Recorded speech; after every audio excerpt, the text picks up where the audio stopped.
একটু ভাবো তো, একটা বাসে উঠলে আর নামতে নামতে কেটে যাবে 50টা দিন।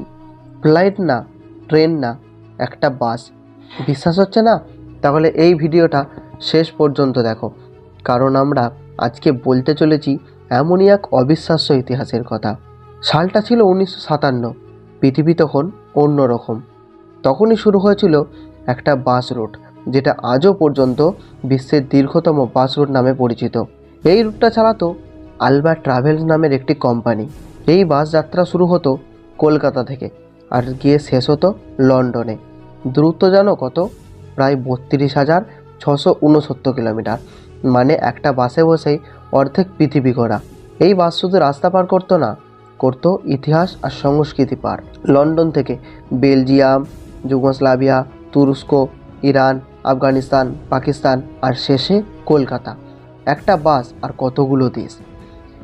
এই যাত্রা শেষ করতে লাগতো প্রায় 50 দিন। আজ আমরা 2 ঘন্টা দেরি হলেই রাগ করি, আর তখন মানুষ 50 দিনের বাস যাত্রাকে অ্যাডভেঞ্চার বলতো। ভাবছো এত লম্বা যাত্রা মানেই কষ্ট? না, এই বাস ছিল একটা চলন্ত হোটেল। ঘুমানোর জন্য ব্যাংকার, খাওয়ার জন্য সুসজ্জিত কিচেন, বই পড়ার ব্যবস্থা, রেডিও, গান সব কিছু ছিল। এই পুরো যাত্রা, থাকা, খাওয়া, ঘোরা সব মিলিয়ে টিকিটের দাম ছিল মাত্র 145 পাউন্ড। জানো আজকের দামে 145 পাউন্ড মানে কত? প্রায় 15,000 থেকে 16,000 ভারতীয় টাকা। মাত্র এই টাকায় 50 দিনের যাত্রা, একাধিক দেশ, থাকা খাওয়া সব ফ্রি।